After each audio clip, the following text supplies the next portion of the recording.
So the next session is on 5G new radio spectrum related aspect, everything related to the spectrum, frequency band, etc.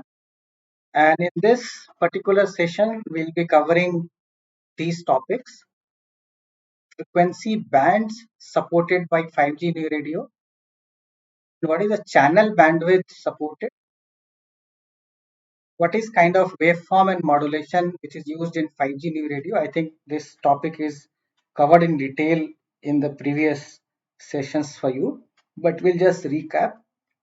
Then the concept of numerology. What is 5G numerology? What are different subcarrier spacing used? What is the concept of resource block?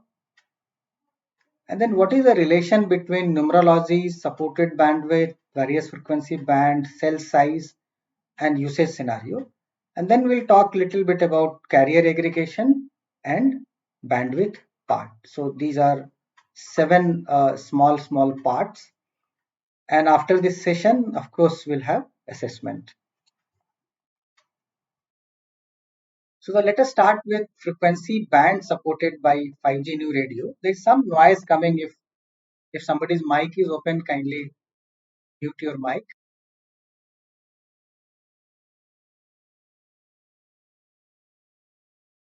So the first is the frequency band supported by 5G new radio. So the low band. So low bands are bands which are less than 1 gigahertz. So I think some of you are from telecom field. So may I ask that the 2G services, 2G GSM is deployed on which frequency band? Can somebody answer in the chat box, or you can open your mic and answer? Yeah, correct. And later on some 1800 also deployment was there. So what we see is that on those low bands 2G services are deployed, 3G services are also deployed on low band. I mean, there is a possibility that if you are able to free your 2G spectrum, you can even deploy 3G. Even 4G can be deployed, and 5G also supports the lower part of the band, right? And normally low band means you get higher coverage because the attenuation in the lower frequencies are less.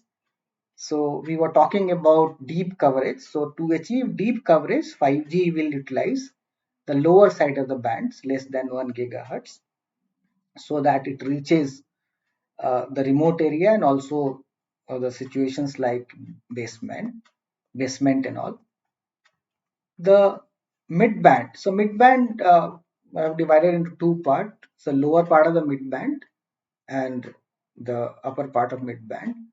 So the frequency band which are up to 2.6 gigahertz, from 1 gigahertz to 6 gigahertz. In this also uh, mainly you have 2G, I mean 3G. 2G is also deployed in our country on 1800 megahertz, less than 1 gigahertz, but majorly it is 3G. And also the 4G, you'll see that 4G is deployed on 2100 gigahertz band, 2500 gigahertz band, and 5G also supports this lower part of the mid band. And the mid band, which is 3.5 to 7.125 gigahertz. Why I have put 7.125 gigahertz? Because this is the frequency band limit of frequency range 1 defined by 3GPP. We'll talk about in upcoming slides. So in this you'll see some 4G deployment, but 5G will also be using it, and this will be one of the important band for 5G where deployments are happening today and will happen also in future. The high bands are new band for mobile communications, so that is 24 to 52 gigahertz as of now. And in this only 5G, so all our 2G, 3G and 4G do not operate on higher side of the band. This is also called millimeter wave because if you calculate wavelength, it will come in millimeter, right? So these are kind of a millimeter wave, and here 5G will work. So this will be for a very ultra high capacity requirement in 5G, and the mid band for 5G will be for coverage in the city area and also kind of a higher speed. So what we see is that 5G, to just summarize, can operate in low band, can operate in mid band, and can also operate in high band. Compared to, if you look at 2G, 3G, they were working in some selective low band and mid band. So now let us talk about how these frequency bands are identified for mobile services. So basically, this is done by ITU, International Telecommunication Union. So ITU identifies frequency band for IMT. IMT is what? International Mobile Telecommunications. So the terminology used by ITU for mobile communication is IMT. So for IMT, they identify frequency bands. You may be aware that most of the countries are member of ITU, and they together decide kind of in the conference. We call it WRC conference, World Radio Communications. Every 4 years that particular conference happens, and there they identify frequency bands. So the different countries like India or other countries, they uh, allocate the frequency band to telecom service providers through various means, maybe through auction, maybe through administrative action, out of the ITU band which ITU has identified, right? But being a sovereign country, they can decide otherwise. You'll find that in some country they may decide otherwise. But the problem, if you do not follow the frequency bands identified by ITU, so there will be some issue because when ITU does it, so basically it is kind of a harmonized frequency band. So worldwide interoperability becomes a easy thing, because when you take your 2G or 3G or 4G phone, go around the world, it works because it is based, I mean, it is operating on frequency bands other than other parameters, which is also in your country and other country. If you have a distinct frequency band being used in a country, so other phones may not work. An ecosystem also gets developed around those frequency band, because you cannot build a phone supporting all the bands because cost will be very high. So those phones are built on most common frequency band being used by majority of the country. So ecosystem develops. So there is a raise hand by Sri Hitesh. Hitesh ji, please go ahead.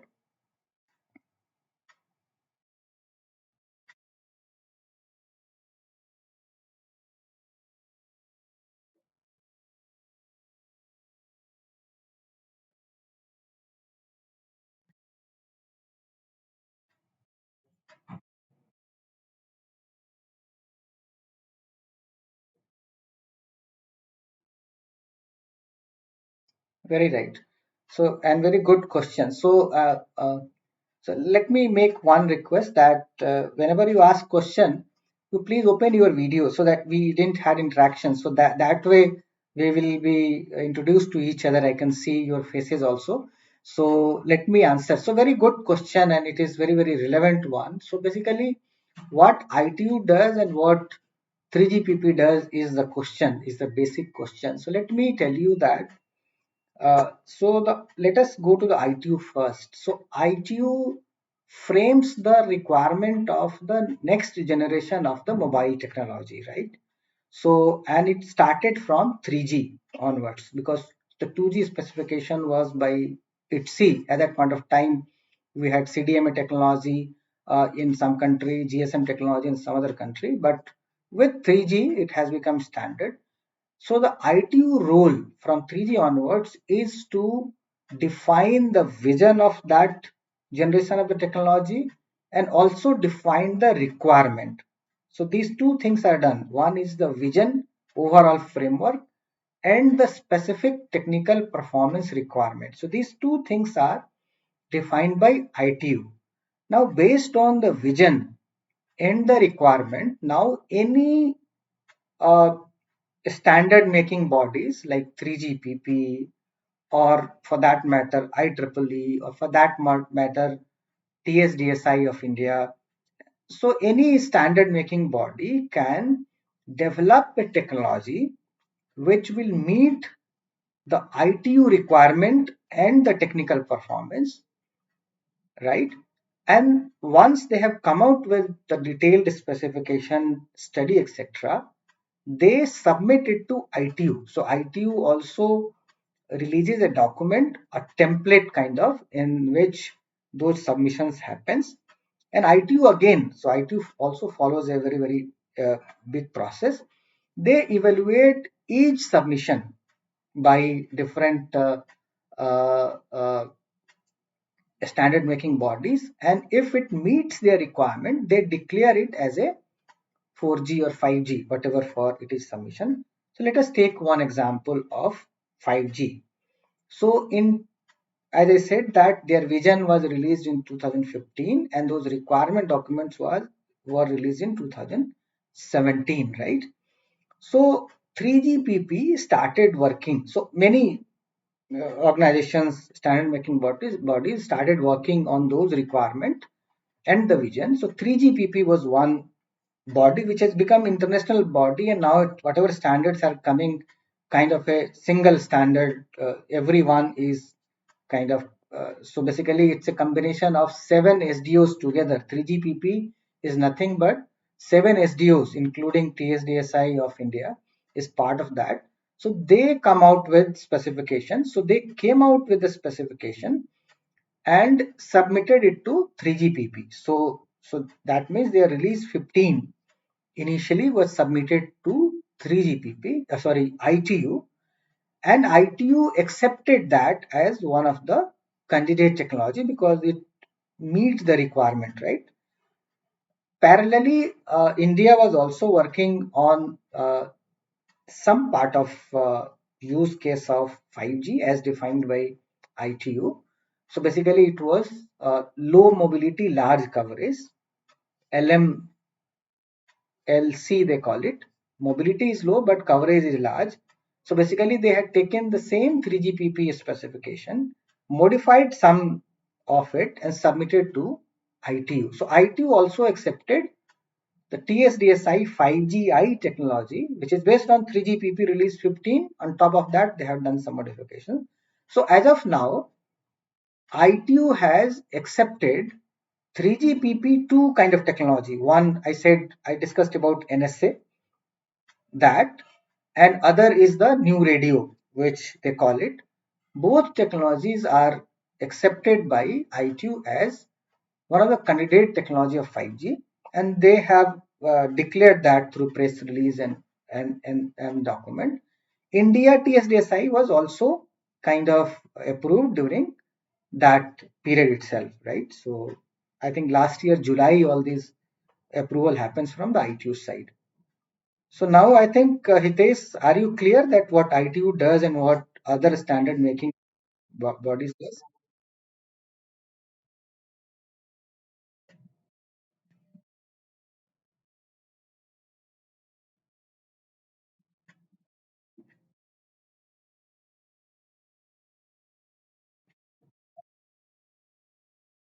Correct. So let us take one more example. When 4G, that is IMT advanced document came from ITU, so there, I mean, two technologies were approved at that point of time by ITU. So one was LTE advanced as 4G, and second was WiMAX. You might have heard about WiMAX, right? So WiMAX was also one of the approved 4G technology, IMT advanced technology. But if you see commercial deployment, LT advanced or the LT was kind of deployed world across in a very large number, whereas WiMAX kind of died its life, right? So initially it came even in India, but it could not survive, right? In 3G also, 3G also, the UMTS was one technology from GSM evolution side. From CDMA side, they had CDMA, EVDO revision A and revision B. Those were approved technology, right? But what survived was the UMTS for a shorter time. So basically, there may be, so today also, The China has also submitted their technology for 5G and it is under evaluation by ITU as of now. So it is possible that more than one technology gets approved for a particular technology, but commercially which becomes success is a question. So generally, the 3GPP technology submissions become a commercial deployment world across. So we have to see in India now we have 5GI and also the normal 5G. So we don't know which one will be deployed. So today, whatever is happening on 5G. 5GI deployment, there are a lot of questions being asked as of now. I hope I'm clear now with this. Right. So that's why it is important to use the harmonized frequency band for interoperability part, ecosystem development, etc., and bringing economy of scale. Because if you manufacture devices using the same frequency band, uh, be it infra side or be it device side, it will be economical.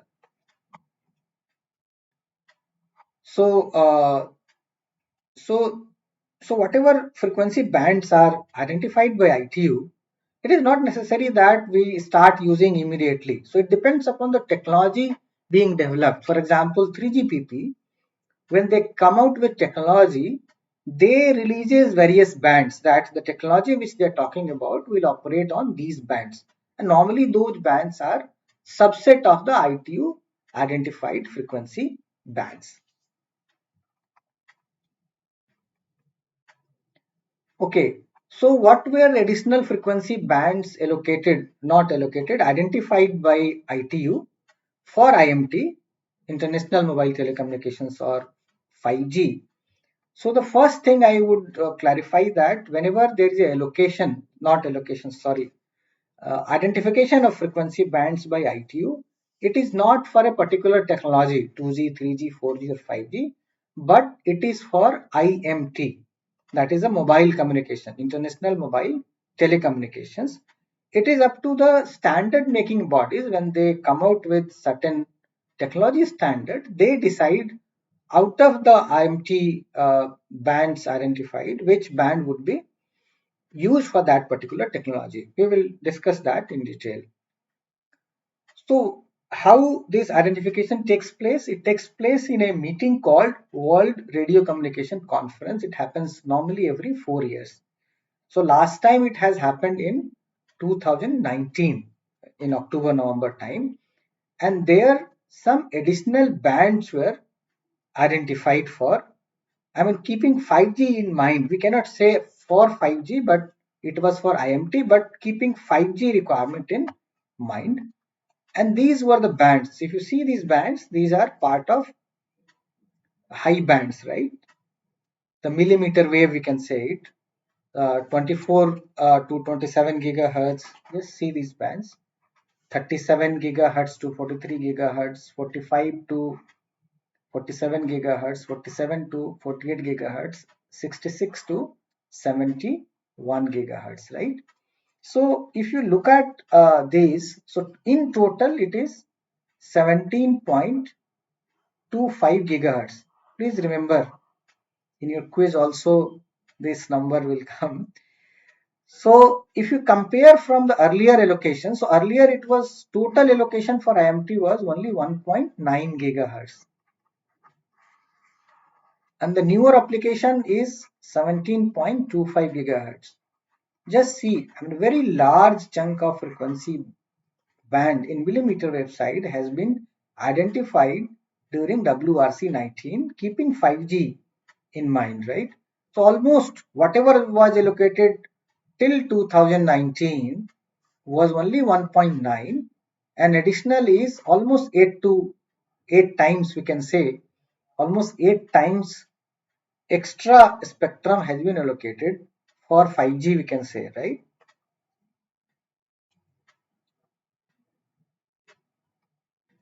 Okay, now let us look at how then, as I said that the 5G technology is developed by 3GPP. So while developing that, they have uh, identified frequency band on which, so there is one question about where does GSMA come in picture? Do they just make spec for roaming. Yeah, I mean, we'll talk about GSMA in some other session, what all they do. So basically, uh, they look at the interest of all operators and they work towards that, and they develop some standard. For example, they have some security related framework. I'll just give some examples. There are many things they do. So security related aspect framework. So although there is a security related specification by 3GPP, but they have created some overall framework of, I mean, who will do audit of all those. So they will have editor, and also they have aspect on that. They do something on roaming, right? So basically, the area where operator interest are concerned, so they come in between and uh, uh, uh, get that particular aspect taken care of. Okay, coming back to my topic. Uh, Somebody is saying that you talk about GSMA body. Okay, uh, uh, maybe I'll talk about that. So what GSMA does. So there are many aspects. You may ask that what is the role of 3GPP? What is the role of ITU? What is the role of TSDSI? There can be many things. So some I can take session, and some I can share with you some information which you can read and understand. My focus area would be mainly to the standard side of 5G, so that in 18 hours I'm able to cover all those aspects which I'm supposed to. Additional, I'll provide the resources to all of you. Okay, coming back to the frequency band specified by 3GPP for 5G. So as I said that they have come out with two releases, release 15 and release 16. Release 16 came last year in July. So they have identified two frequency range. They call it FR1 frequency range 1, FR2 frequency range 2. So FR1 is basically low and mid bands. We discussed about lower band and mid band. So starting from 410 megahertz up to 7.125 gigahertz. So it is basically low band and mid band is your frequency range 1, and 24.25 gigahertz to 52.6 gigahertz. This is your frequency range 2. Many of you may be aware that in lower and mid band we have 2G, 3G and 4G already operating. So the bands are already in use. So in FR1, 3GPP identified three new bands. And what are those bands? Those are N78, N79, N77, right? So N78 is from 3.3 gigahertz to 3.8 gigahertz. Worldwide, whatever getting deployed, majority of operators are actually using this band. So that's why this is being touted as the gold band for 5G, because majorly this will be deployed. All because this is vacant. Other bands in FR1 are already in use by 2G, 3G and 4G, and you cannot just shut down in a single day. You have to reform those frequency to use for 5G. So Hitesh, please ask your question.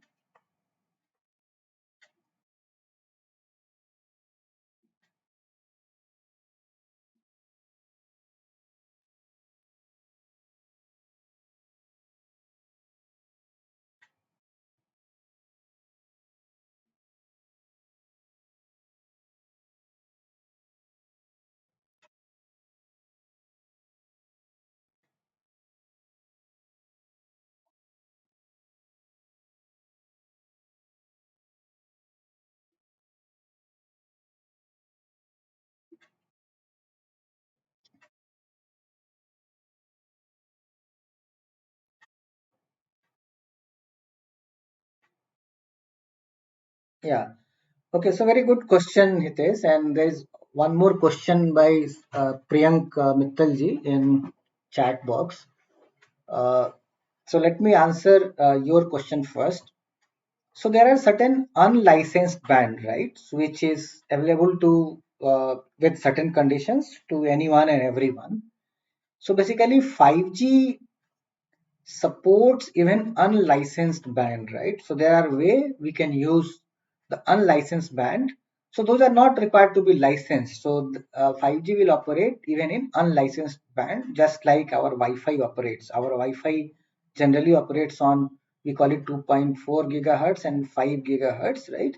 So on those unlicensed band also 5G can operate. So there are ways 5G will be operating on unlicensed band also. So that is the answer for as far as 5G is concerned. But those, if I show you various bands in the next slide, you will realize that those bands are not mentioned in the next table which I'll be showing. But 5G it will be supporting even unlicensed band. So there are ways it can support.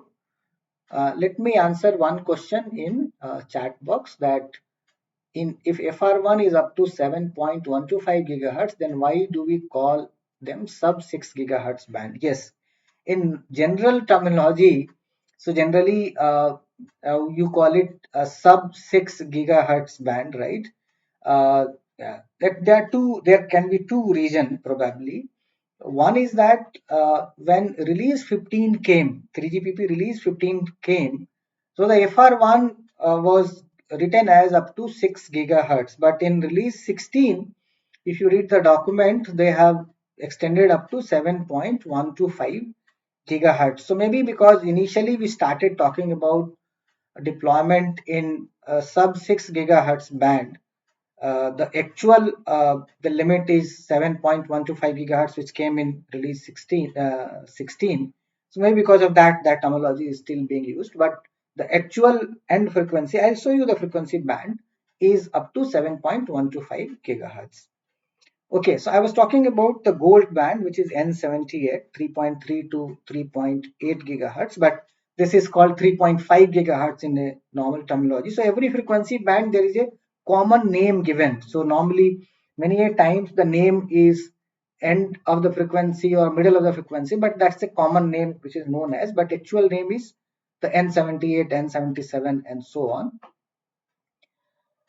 And on FR2 side, they have identified four frequency band. So three frequency band newer one in addition to the existing one. Existing one is also for 5G.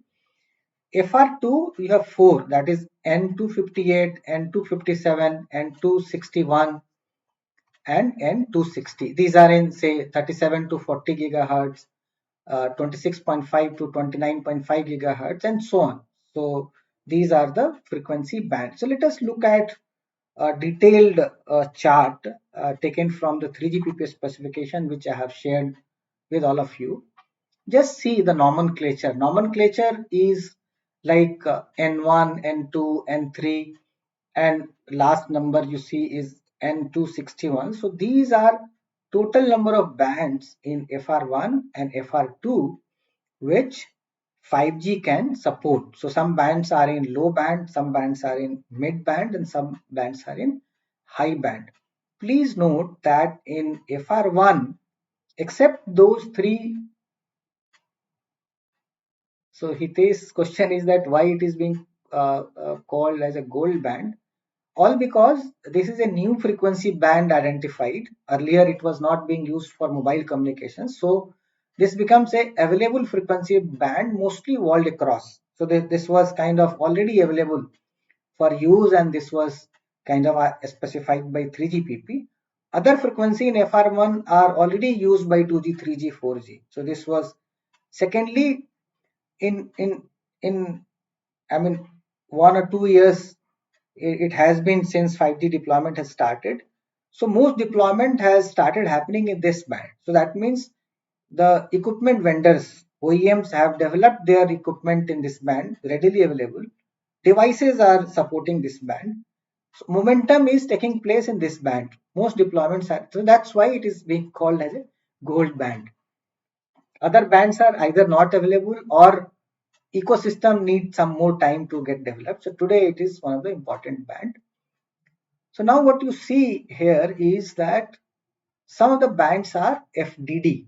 On the right side you can see some of the bands are FDD bands and some of the bands are TDD bands, right? So on the FR1 side, your bands are FDD. FDD is a duplexing mode, frequency division duplexing. TD is time division duplexing. Let me ask, uh, that what is FDD? Can somebody answer?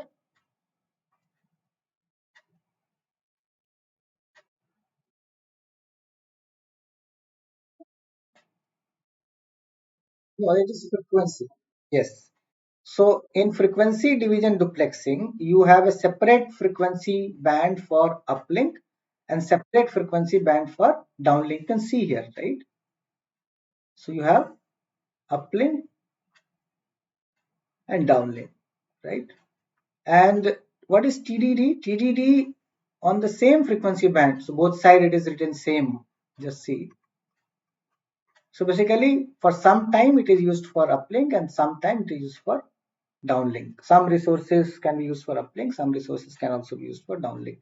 So the TDD, and there is Hariomji is asking one question, that what is SDL and SUL? Just see here, there are certain band named as SDL.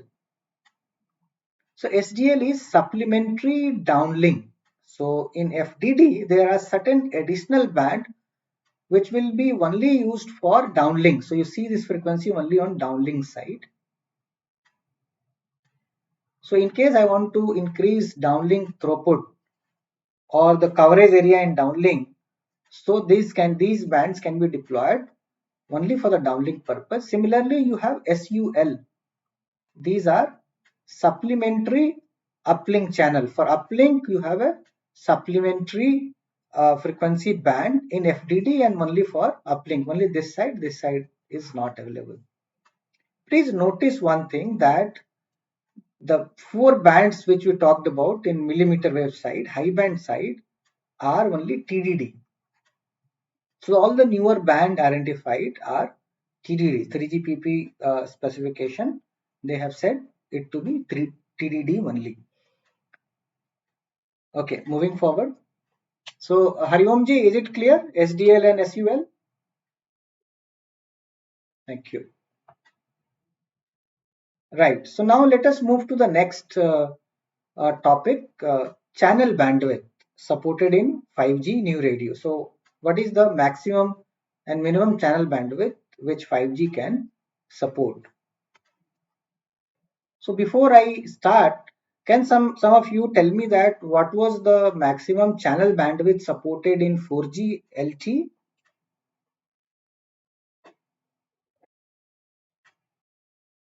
Yes, 20 megahertz is right answer. So in 4G, the channel bandwidth supported was 20 megahertz. In 5G, the channel bandwidth supported, if you look at maximum in FR1, just see the frequency range 1. We are talking about frequency range 1, that is up to 7 gigahertz. So the maximum channel bandwidth which can be used is 100 megahertz. And of course, if you have less bandwidth, that can also be used starting from 5 megahertz. 10, these are already defined: 10 megahertz, 15 megahertz, 20 megahertz, 25, and up to 100 megahertz, right? In FR1. In FR2, it is millimeter wave. So the highest is your 400 megahertz. So just see, compare from 20 megahertz in 4G. Now we are supporting 400 megahertz. So almost how many times? Not only four times will become 80. Yeah, 400. Yeah, right. 20 times more channel bandwidth we are supporting. But in FR2, lower channel bandwidth is not supported. It starts from 50 megahertz, 100, 200, and 400. On millimeters wave side, our bandwidth supported is on higher side. So to summarize, the minimum channel bandwidth in FR1 is 5 megahertz here, minimum, and in FR2 it is 50. and maximum channel bandwidth in FR1 is 100. Please remember FR1 100 and FR2 it is 400, right? Yeah, please.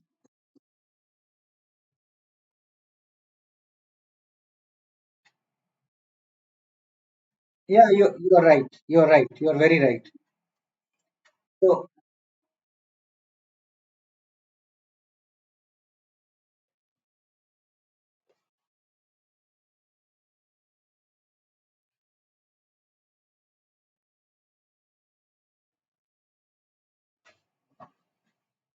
yeah, so very very good question by you, and let me try to answer that. And uh,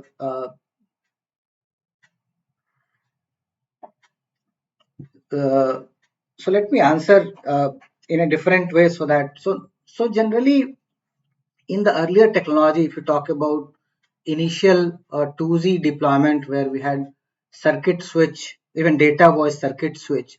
So what used to happen is that if a user is allocated a particular channel for data, that channel is allocated whether user is transmitting data or he's idle, that dedicated channel will be there for that particular user, right?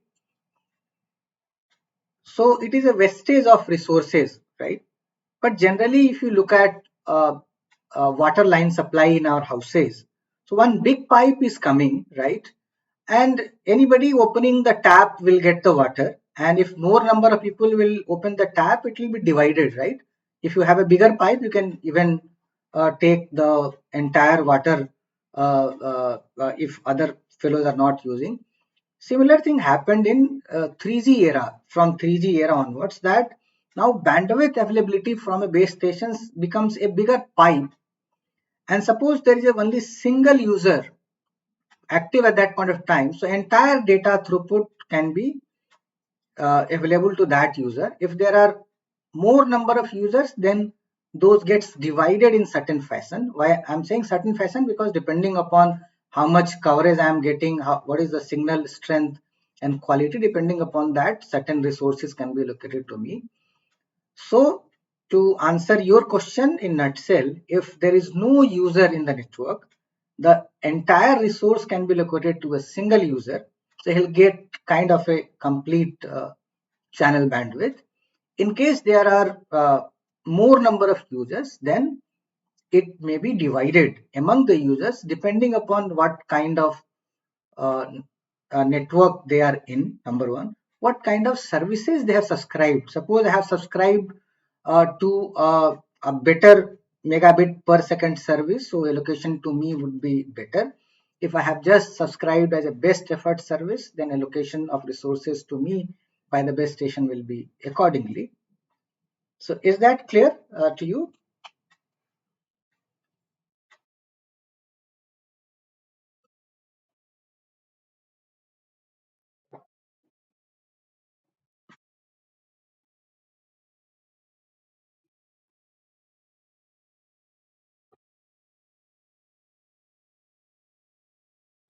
So it depends upon the contract between the user and the network provider. If the contract is the best effort service, then if the contract is that I subscribe for a minimum, so if you recall in Geo subscription or Airtel subscription, so if you subscribe kind of a service that 1 GB every day, right, or some, so your data rate they reduce at the, I mean, if you consume that much data, your data rate gets reduced to default, perhaps very very lower speed, 64 kbps or lower than that.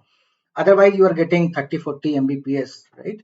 So depending upon the contract which you may have your with your operator, there is a way I can manage quality of service in 5G. We will talk about that in one of our session on quality of service, how those are managed.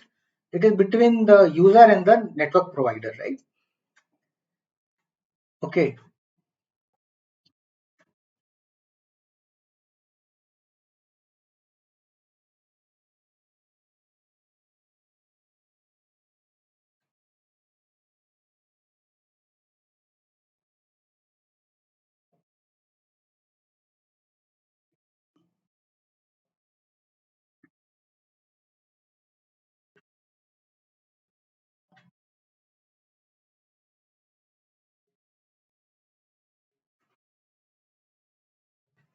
Okay, so let us understand that particular 10 lakh devices that is for mainly uh, sensors devices, right?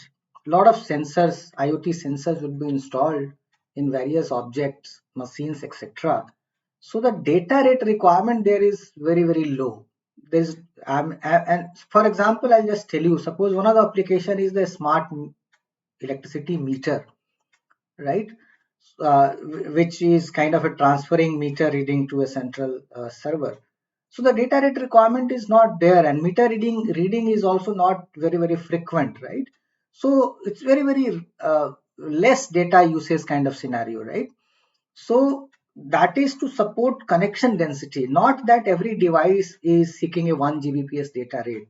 Yes, if there is a stadium where 1 lakh people are sitting and everyone is trying to kind of use the data services, so there is a concept of small cell in 5G. That means within that stadium there will be 50 hundreds of base stations, small base station, covering a smaller radius of 10-meter, 15-meter, and giving the higher throughput. So basically, to serve customers, demanding customer like customers in a stadium, there is a concept of using millimeter wave and the small cell concept, wherein there will be a small base stations which is covering the entire 10-15 such base stations will be covering the entire stadium, and they will be able to fulfill one, the connection density requirement, and other, the enhanced mobile broadband kind of services requirement.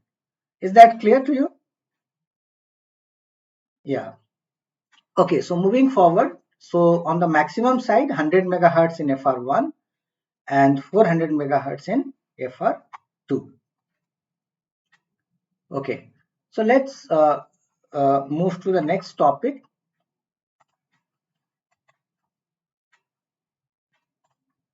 So next topic is we will discuss about waveform and modulation which is used in 5G. I hope this topic is already covered. Can somebody confirm that this was OFDM and QAM modulation and all is covered in your previous sessions? Can somebody write in chat box? Okay, so but I'll just briefly touch upon and move forward, and maybe I'll ask questions. So in 5G, orthogonal frequency division multiplexing is used. So if we say waveform, it is OFDM waveform. So can somebody answer that why we call it orthogonal?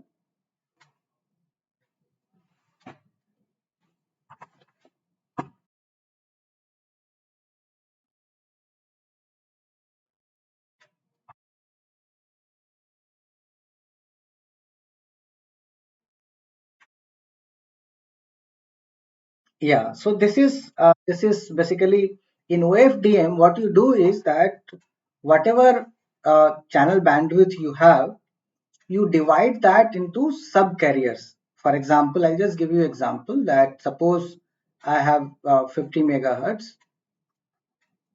If I have 50 megahertz, and suppose this sub carrier spacing is 15 kilohertz, so I will divide this by 15 kilohertz.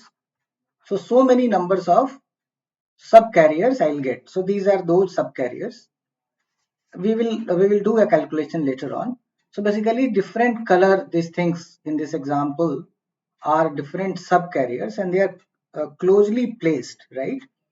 And what you see here between distance between one subcarrier to other subcarrier, we call it delta F or subcarrier spacing. Here I talked about 15 kilohertz. And why it is called orthogonal? Because when there is a peak of one subcarrier, at that point of time, there will be null of all other subcarriers. That means the other subcarriers will not interfere with this particular, which is carrying data at that particular time, right? So I talked about subcarrier spacing. So can somebody of you answer uh, that in 4G, what was the subcarrier spacing being used? So in 4G also this OFDM was used. So what was the subcarrier? Yeah, 15 kilohertz. Right answer. Yes, yes. Okay. Now let us talk about the modulation used. So in 5G NR till release 16. So every going forward they may use more modulations. So in 5G NR for different purposes they are supporting QPSK, 16 QAM, 64 QAM and 256 QAM. I hope you guys are aware about it. We will just touch upon. So just to recap or differentiate between a simple frequency division multiplexing and OFDM, very quickly, I think these are already covered. In frequency division multiplexing, what you do is you divide your available channel bandwidth in a small part, keeping a guard band here after each of these small chunk, right? So this is your frequency division multiplexing. In OFDM, these guard bands are not required because they are orthogonally placed to each other. So you save on this particular frequency and interference is also avoided because of the orthogonal frequency. Now let us do one small calculation. So that calculation is that suppose I have 50 megahertz of the bandwidth and subcarrier spacing used is 15 kilohertz. So I have to remove the guard band. Suppose I have a frequency band this much. So from both sides, I have to remove some guard band. So not in between, but only from the outer side. And this is given as 692.5 kilohertz, right? So if you subtract 50 megahertz uh, from 50 megahertz minus this into twice because from the both side you have to do whatever bandwidth you get, we call it transmission bandwidth. What do we call it? Transmission bandwidth. And this will come to 48.617 megahertz. And if you divide this by this SCS, sub carrier spacing, if you divide this by 15, you'll get 3241. So you'll get 3241 sub carriers. So please remember there will be some questions where you'll be asked to calculate in the assessment also. So from the channel bandwidth, you have to reduce guard band from both sides and divide by subcarrier spacing. Okay. Now by the subcarrier spacing, that is 15 kilohertz in this case. So channel bandwidth minus guard band from both sides, twice of this, you'll get transmission bandwidth, then divide by SCS, subcarrier spacing, you'll get subcarrier, number of subcarriers. Okay, so let us recap the modulation. I think all of us have studied somewhere that what is amplitude modulation, what is frequency modulation, what is phase modulation, and then combination of amplitude and phase. So in amplitude modulation, what you do is that uh, a particular amplitude is represented as 1 and the smaller amplitude is say represented as 0. So whenever there is a data stream of 1, you'll get this much amplitude. If it is 0, then this much introduced. So this is called amplitude modulation. In frequency modulation, you change the frequency. For 1, there is some say lower frequency. For 0, there is shown is a higher frequency. And then accordingly, you modulate your stream of data. In phase modulation, phase of the signal is changed. For example, this is a 0-degree phase is representing 1 and maybe 180 phase here. It's starting here. So it is representing 0, right? And then you have combination of amplitude and phase that for 1 you have certain amplitude and certain phase. For 0 you have certain amplitude and certain phase. So combination can also be used. So when we talk about QPSK, we are talking about combination of amplitude and phase modulation. So let us look at that. You have already understood this in your previous session. Just to recap so that going forward I'm able to deliver better. Okay, so let us talk about QPSK. So in a layman's language, there are four states of particular signal where there is a particular combination of phase and amplitude, right? So this point shows one set of phase and amplitude, this set the second phase amplitude, third, and so there are four states, right? So four states means how many bits can be represented? Two bits. So it can represent 0, 0, 0, 1, 1, 0, 1, 1. So there are, so suppose this bit can represent one of this bit can represent one of this, and accordingly your data stream can be transmitted. So what we see that two bits can be transmitted per symbol. So let me give you one example again. Suppose you have subcarriers. So we calculated number of subcarriers. So just take one subcarrier, right? One subcarrier for a small period of time, right? So during that small period of time, you can transmit 2 bit, very small period of time using one subcarrier, you can transmit 2 bit if you are using QPSK, right? Now the next is, suppose we are using 16 QAM. What is 16 QAM?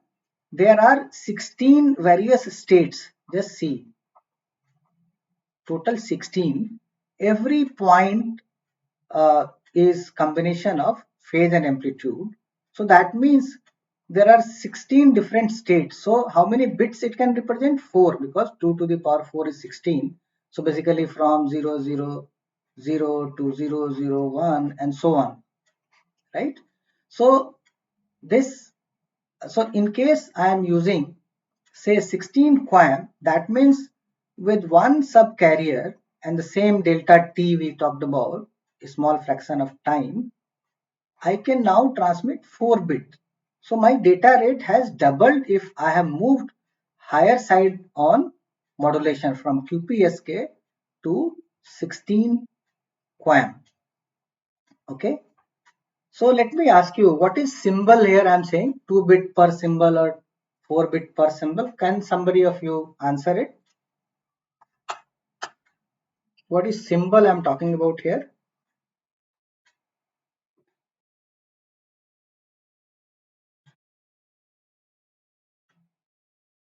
Okay. Yeah. Yeah. Yes. So you're right. So basically, the symbol is a kind of a. So if you talk about OFDM in particular, so 4 bit per symbol means that one subcarrier during a symbol duration, the time is called symbol duration. During one symbol duration, that is very small fraction of time, that subcarrier will carry 4 bit of data. Is that clear to everyone? That in a small fraction of time, which is called symbol duration, one subcarrier can carry 4 bit of data, right? If you use QPSK, it will carry only 2 bit of data. If you use 32 QAM, then you have 5 bits. If you use 64 QAM, then you have 6 bit. If you have 128, then 7 bit. If you use QAM 256, then you'll have 8 bit per. So that means from a 2 bit you are reaching up to 8 bits. The 4 time increase in data rate in case you are able to use the higher order modulation, that is QAM 256. So we just discussed that the NR supports QPSK, 16 QAM, 64 QAM and 256 QAM. Okay. So can somebody tell me that if you read this line that NR supports QPSK 64 QAM, 16 QAM, 256 QAM. Why this 32 QAM or 128 QAM is not mentioned or not supported by 5G new radio? Can some of you answer this?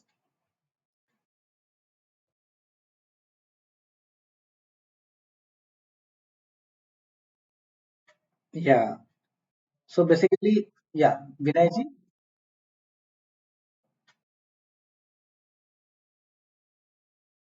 Yes, yes, yes. Yeah, yes, yes, yes. Yeah, yeah. And so other than that, the performance of 32 QAM or 64 QAM, when I say performance, what I'm saying that if my mobile is able to do say 32 QAM, if able to demodulate 32 QAM, it will be able to even demodulate 64 QAM at that signal level. The way 32 QAM works and 64 QAM works. So why not use 64 QAM? Why use 32 QAM when with the same complexity, same signal level, if I am able to decode a 64 QAM, so it's better to use 64 QAM and have more data rate. So that is also one of the answers. So there are many article on this particular topic on, you can just search and read detail about it. So right, so let's move forward. So this I think we have understood how data gets mapped. This is an example of 64 QAM we have already studied. So now this also you might have studied that how this modulation takes place. So now you have stream of data. So your stream of data is generally serial data, right? But your subcarriers will carry that data. That means we saw that we have in a 50 megahertz I have 3000 subcarriers. So every subcarrier you are putting, suppose you are using 4 bit per symbol. So your serial data you're dividing into 4 bit, 4 bit, 4 bit, 4 bit, and putting onto different subcarriers in that cell. So basically, so what you are doing, that this particular QAM things you are actually mapping into orthogonal subcarriers. So one subcarrier second, so one data will go to one point, this will go to the one subcarrier, second subcarrier, third subcarrier, and so on, depending upon how much data is there. And then once then the second set of subcarrier after that particular symbol time, the same subcarriers will carry the data again. So basically what we are doing is that we are putting all those serial stream of data, making it a parallel for 4 bit or 8 bit depending upon which QAM we are using. And then we are doing kind of IFFT, inverse of fast Fourier transform. So basically we are converting this frequency domain QAM into a time domain sum of sinusoids. So those are uh, converted into signal which can be transmitted over the air. That is nothing but summation of all the n subcarriers sinusoids. Onto the receiver side, we do reverse, like we do FFT and convert back from frequency time domain to again frequency domain, and we are able to recover the actual data. So I think these are already covered. So this is just a recap kind of for you. Okay, so the next important topic is about the numerology. We'll talk about what is the concept of 5G numerology, sub-carrier spacing, and resource block. I think there is a raise hand. I think Hitesh ji has raised. So please go ahead, Hitesh ji. Yeah,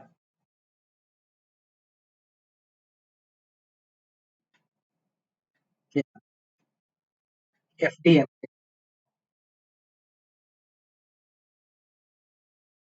Yeah,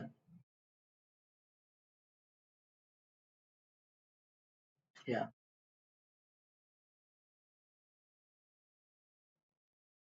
yeah,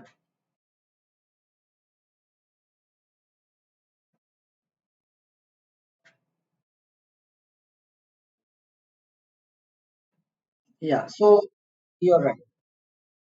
Yeah, correct. So those guard bands are only towards the both side of the channel bandwidth, right? So the guard band which is used in OFDMA are only at the sides, right? at the outer sides of the channel bandwidth, and in 4G the utilization is about 90%. So if you have 5 megahertz, so 90% of that is actually utilized. But in 5G, the way they have designed, utilization has increased to I think 97% or so. You just saw no that guard band here was only 692 kilohertz for a 50 megahertz. You can just calculate how much percentage we are utilizing. But in 4G, that guard band was bigger. Is that clear now to you?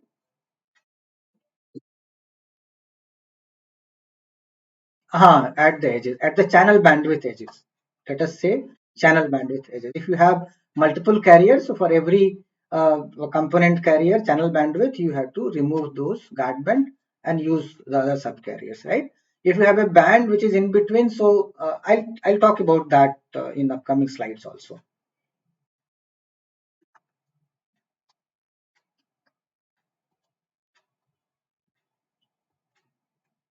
So we discussed that 5G new radio uses OFDM waveform and the sub-carrier spacing. So some of you answered that uh, that in 4G the sub-carrier spacing was 15 kilohertz, but in 5G it is kind of a variable, right? And those variable subcarriers, the possible subcarriers still release 16 is 15 kilohertz, 30 kilohertz, 60 kilohertz, 120 kilohertz, and 240 kilohertz for different frequency band, for different usage scenario, different kind of subcarrier spacing is used in 5G. So this is the main difference, one of the key difference from 4G LTE, that there, although we have used OFDM, but the sub-carrier spacing used was only 15 kilohertz. Here we use 15, 30, 60, 120 and 240 kilohertz.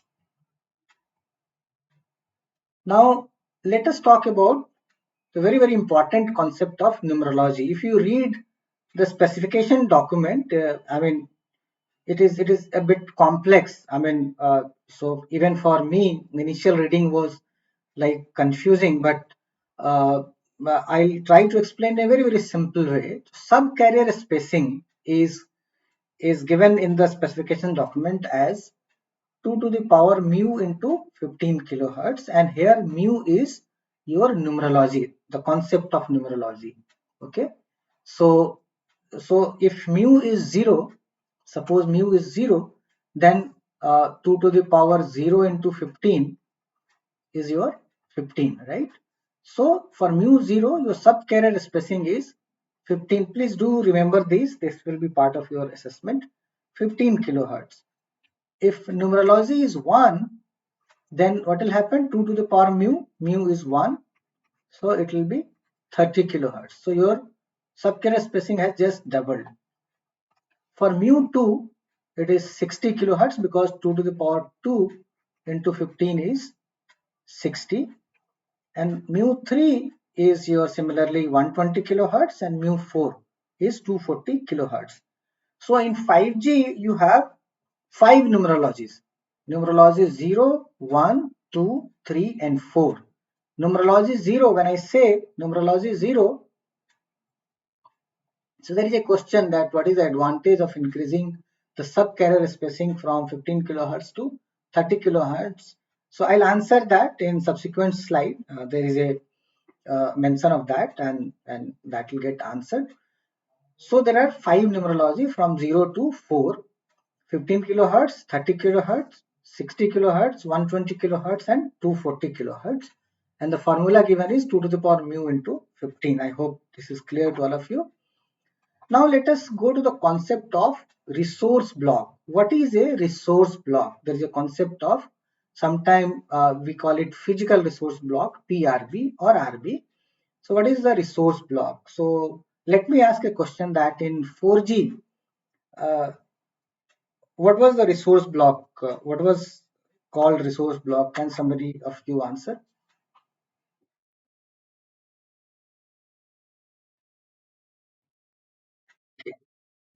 Okay, fine. And what was that unit?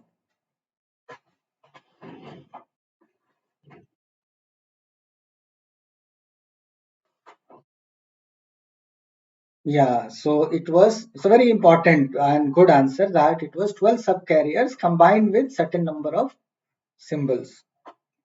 That is half frame you said, right? Half, uh, yes, yes, yes. So in 5G, the definition remains same as far as the frequency part was concerned, and whatever time part you mentioned, that has gone away. So now the resource block in 5G is 12 consecutive subcarriers, right? If there are 12 subcarriers, those are called resource block or physical resource block. The definition has slightly changed. In 4G, you also used to say about uh, certain number of symbols, right? Here, there's no concept of that. It is only the frequency part. That 12 consecutive subcarriers is a resource block. So let us visually look at what will be the bandwidth of resource block for each numerology. So suppose numerology 0, numerology 0 means 15 kilohertz subcarrier spacing. So 12 subcarriers. So 12 into 15 kilohertz, right? So my bandwidth is 180 kilohertz. So bandwidth of a resource block for numerology 0, that is subcarrier spacing of 15 kilohertz, is 180 kilohertz. So can somebody tell me what will be the bandwidth of numerology 1? Any of you, please tell me the bandwidth of resource block of numerology 1.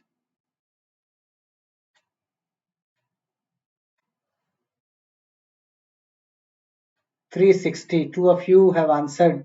So I expect answer from everyone. Please, I mean, if you're not speaking, you write in chat box. Please interact so that you are able to understand and the objective is fulfilled kind of. Okay, so it's the right answer. So here what happens is that your bandwidth has doubled. 12 into 30 kilohertz is equal to 360 kilohertz because number of subcarriers remains 12, but your spacing has increased. So 360 kilohertz. Can some other set of person who answered for 30 other than them can answer for 60 kilohertz subcarrier spacing, that is mu is equal to 2. What will be the bandwidth? Very right. Very right. So it will be again double 720, and if you increase in the frequency, I mean numerology, your bandwidth is doubling to 1440 kilohertz and then to 2880 kilohertz. So your frequencies are doubling. Just remember that your bandwidth is doubling because your SCS is also doubling. In time domain, what will happen, we will look at in the subsequent sessions, but in frequency domain, my RB bandwidth is doubling when I'm going higher in the numerology. Okay, now it's your time. So let's see that channel bandwidth is 100 megahertz and we are using numerology 2 subcarrier spacing of 60 kilohertz. Guard band is 1370 kilohertz defined here, both side. So you have to calculate number of subcarriers and number of resource blocks. So please calculate and write in chat box. All of you, please. I expect that all 35 of you write your answer in chat box. Please go ahead and write your answers. It's very simple. You have to subtract 100 megahertz from 100 megahertz twice of 1370. Please remember the unit. One is in megahertz, other is in kilohertz. So please use the single unit while doing so. So you'll get transmission bandwidth and then you divide by SCS, subcarrier spacing, that is 60 kilohertz. You'll get number of subcarriers. So the first you calculate subcarriers. Anybody? So yeah, 16. So you have to subtract SCS, sorry, guard band twice. Shakti ji. Yes, yes. No, I mean, so given it for one side, yeah. So somebody, many of you have answered. Whether everyone has calculated? Anyone is having doubt?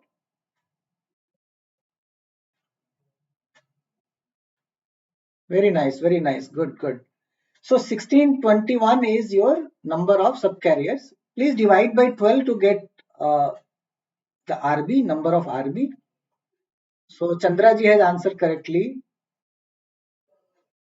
Many of you have answered, but let everyone answer so that you are clear. Very nice, very nice. So 135 is your, so basically transmission bandwidth is coming to 97.26 megahertz by subtracting guard band from both sides. Number of subcarriers is 1621 and number of RB is 135. Very right answer. I am happy that all of you are able to calculate and tell me. Great. Okay. So now let us talk about the important concept of what is the relation between numerologies, supported bandwidth, frequency bands, cell size, and usage scenario, right?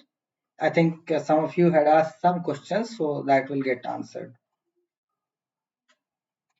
Okay, so we have already understood that what is channel bandwidth, what is transmission bandwidth, and all. So this is taken from 3GPP specification document 38.101, and most of it which I discussed about numerology, frequency related aspect, is from this particular document. You can read in your leisure time. So basically the channel bandwidth is the total bandwidth given to those TSP, right? And the user equipment channel bandwidth is that a device, how much channel bandwidth it can support, right? So if you remove the guard band, which I mentioned earlier, which you also calculated, these are the guard band onto the edges, channel edge, what you get is the transmission bandwidth, right? And out of those transmission bandwidth, not all resource block will be used. So at a particular time, you may use certain resource blocks. So those are called active resource block. And here you see that what they have written is that guard band can be asymmetric, in meaning that on one side guard band can be different, on other side guard band can be different. Can somebody of you tell me that when those guard bands can be different? Normally it will be same, but sometimes it can be different from the one edge to other edge. Can some of you answer that at what time or what situation it can be different?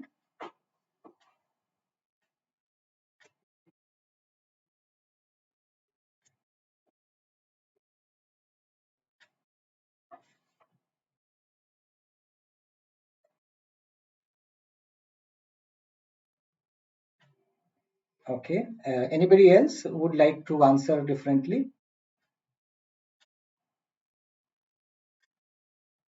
Okay. So basically, the answer to this question is about the numerology, because your guard band. I'll show you a chart later on that your guard band is also dependent upon the numerology being used. So if you use a different numerology, the guard band will be different. So it is possible that within a channel bandwidth, I use two different numerologies together, right?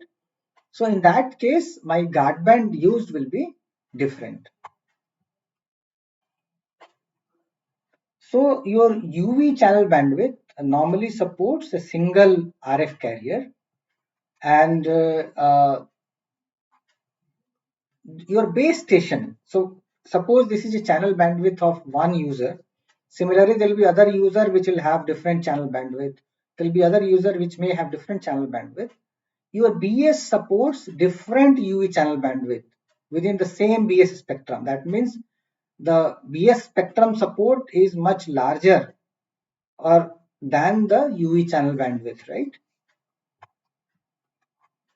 And it is possible to do a carrier aggregation. That means your base station will support transmission of multiple carrier to same UV or multiple carrier to different UV within the same base station channel bandwidth.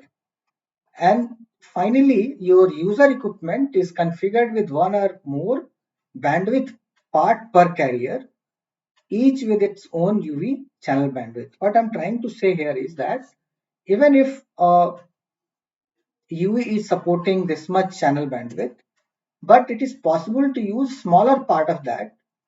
We call it BWP, bandwidth part. We'll talk about that later in the slide. In case, suppose a user is trying to access, say, plain internet where data requirement is less, so it can use a small chunk of part of the channel bandwidth called bandwidth part at that point of time. And when there is a large data requirement is there, it can use a larger bandwidth part, right? We'll talk about BWP in the upcoming slides. Okay, so I was talking about uh,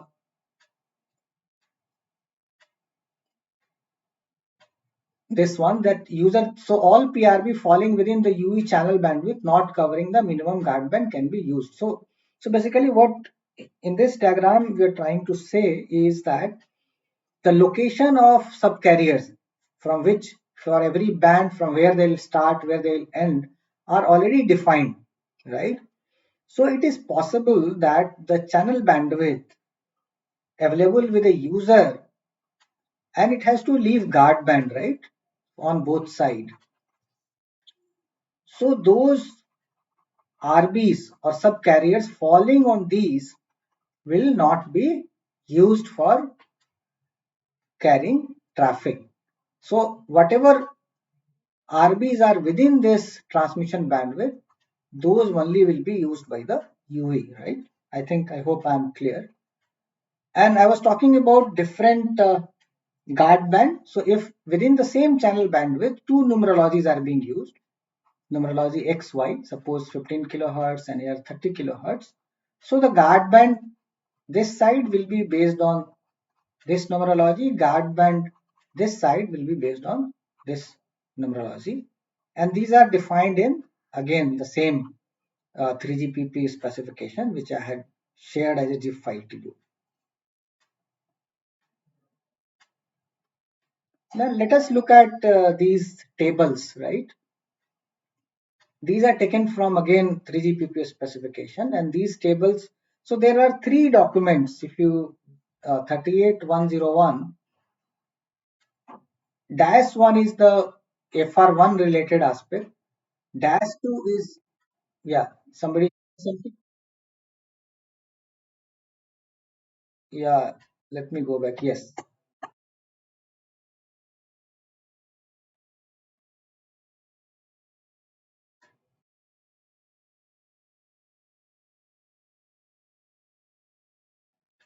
Yeah, for higher numerology, normally guard band requirement is slightly bigger. If you see the table in the next slide, it will be slightly bigger. It's not very big. As I said, that overall frequency utilization is almost 97-98% compared to 90% in 4G. But yes, it is higher the numerology, your guard band size is bigger. So you are right. No, it is connected. So it is both combination. I'll just show you. Just see this table. This table gives an idea. So let me then take the lower table, lower side, this one see. So just see, I think your question will get answered. On this side, you have various bands, right? As I said, FR1, this table is FR1, and bandwidth, channel bandwidth supported is up to 100 megahertz. And suppose I'm using 15 kilohertz and 5 megahertz, then just see my guard band is 242.5 kilohertz. If my channel bandwidth is 10 megahertz, then 312.5 kilohertz. So it is increasing based on the channel bandwidth. Just remember, it is not increasing based on a band, whether it's N1 band or N2 band, all band within FR1, right? All bands within FR1. So there are two parameters. One is your subcarrier spacing, and other is the channel bandwidth. Based on that, you have the guard band defined here. Similarly for 30 kilohertz and 60 kilohertz, right? And yeah, please.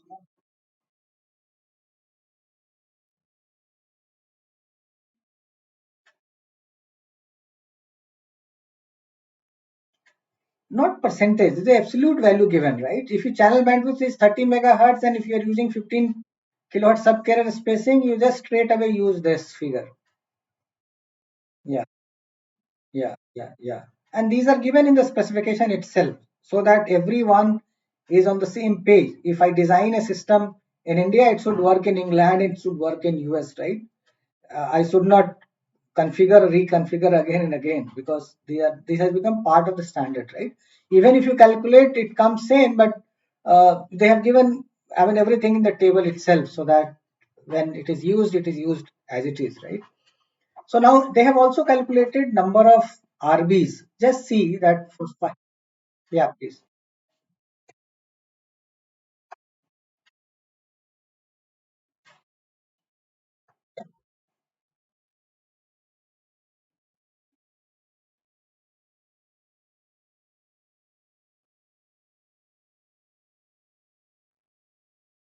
So that is possible. Normally, what will happen is that the channel bandwidth will be divided into bandwidth part.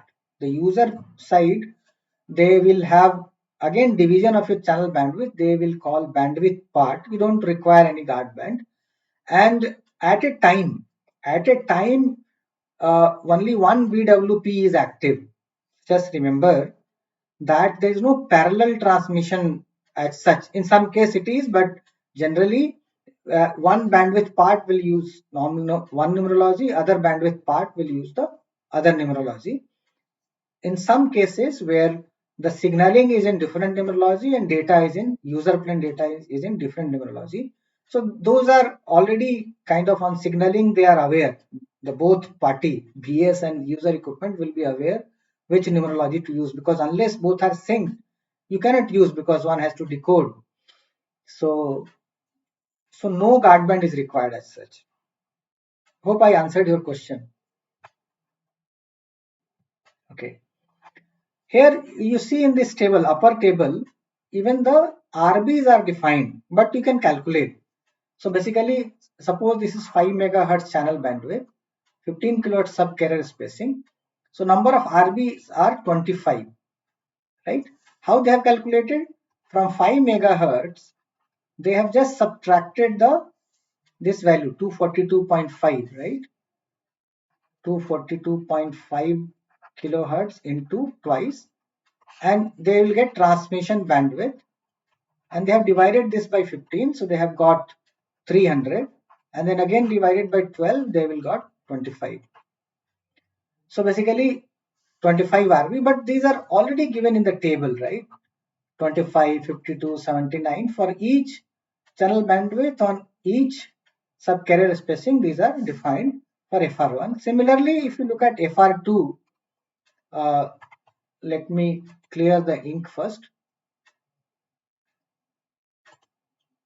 Okay, so for each, now question is that whether all bands will support all channel bandwidth. The answer is no.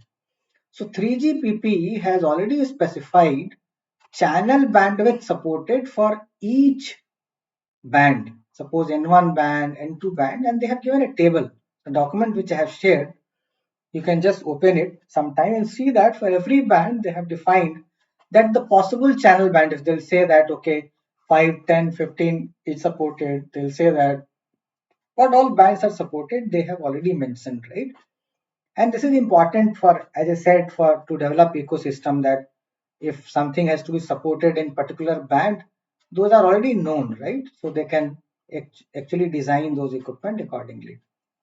Now let's move to the next numerology, which is the, sorry, next frequency range, FR2. and what is the transmission bandwidth defined. So we had seen that the channel bandwidth supported in FR2 was up to 400 megahertz starting from 50. So 50, 100, 200 and 400. And they have also defined the minimum guard band for 60 and 120. Just see the difference. I think whether you recall or not, in the previous table, when I was talking about the SCS given is only 15, 30 and 60. That means, just catch this, that in FR1, they will be using numerology 0, 1 and 2, that is 15 kilohertz, 30 kilohertz and 60 kilohertz subcarrier. I think you have noted this. And in FR2, they are saying about 60, 120 and also 240, right? So they have given you the guard band, right? For these two numerology, 60, 120, and for 240, they have given you separately. Why separately? I'll talk about that. So if you remove this guard band from say 50 megahertz, divide by subcarrier spacing and then divide by 12, you'll get these figures. These are number of RBs for each channel bandwidth and each numerology. So just, in this table, just see that why this 240 is appearing here, all because up to release 16, the subcarrier spacing 240 kilohertz will not be used for carrying data. It will only be used or can be used for carrying the synchronization signal. We call it SS oblique PVCH. I think some of you would be aware of. It will only be used for this purpose and not for the data traffic. Whereas up to 120 kilohertz, it will be even used for data traffic. So signaling can use all the uh, subcarrier spacing up to 240 kilohertz, depending upon what frequency band we are using and channel bandwidth. But data can use up to 120. I hope it is clear to all of you. Okay. So let us summarize that what is the maximum supported channel bandwidth for each numerology. So for FR1, frequency range 1 in 15 kilohertz, maximum, just remember this. So FR1 will not support up to 100 megahertz, right? 15 kilohertz subcarrier spacing in FR1 will support only up to 50 megahertz. 30 kilohertz subcarrier spacing here up to 100 megahertz. 60 kilohertz up to 100 megahertz. In FR2, it will support up to 200 megahertz if SCS is 60. Here also your attention should be that only this 60 megahertz SCS is used in FR1 as well as in FR2. This is a specific subcarrier spacing which is used in FR1 as well as FR2. But in FR1, the bandwidth supported maximum is 100 and here it is 200. For 120, it is 400 megahertz in FR2, and 240 also can support up to 400 megahertz, but it will only be used for carrying the synchronization signal up to release 16. I'm talking, maybe going forward they can also use it for data. Okay, so let us talk about usage example of various numerology, spectrum, band and cell size. So some of the questions will get answered. So just see that suppose I have lower frequency of 700 megahertz, some band. So here generally 15 kilohertz subcarrier spacing will be used, and the channel bandwidth available in these bands will be very less. So 5 megahertz, 10 megahertz or 20 megahertz can be used, right? And this will be for outdoor coverage, mainly for rural coverage, IoT sensor coverage, deep coverage. This will be used, lower side of the frequency. The mid band, which is about say 3.5 gigahertz, here we'll be using 30 kilohertz subcarrier spacing, and my channel bandwidth can be of up to 100 megahertz. We saw that 15 kilohertz subcarrier spacing, I can use up to 50 megahertz only because of whatever performance are there.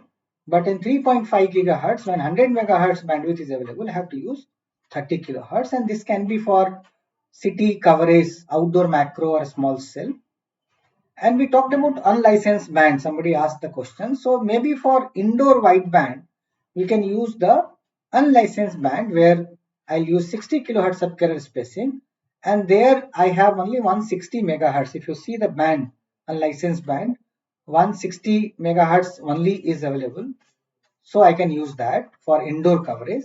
And millimeter wave, say 28 gigahertz, with 120 kilohertz subcarrier spacing, the highest one, and the full carrier bandwidth of 400 megahertz I can use for extreme data rate, right? So this is the example of how numerology's subcarrier spacing is used.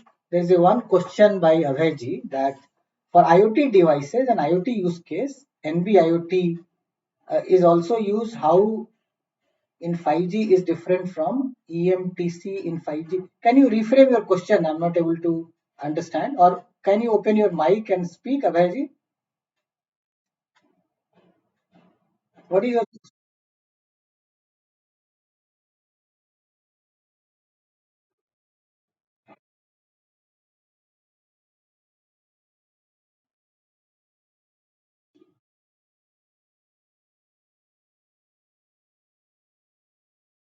so NB IoT when you talked about, so NB IoT, I mean 3GPP, if you look at specification for LTE, they have already defined a specific requirement for NB IoT where a smaller channel bandwidth will be utilized, and all other things are kind of a truncated down. So they have a specific specification of NB IoT. As far as 5G is concerned, for IoT kind of services, it is for sure that the lower frequency band has to be used, number one, and the sub carrier spacing is the lowest one, 15 kilohertz. Up till now they have defined. In 4G LTE they have defined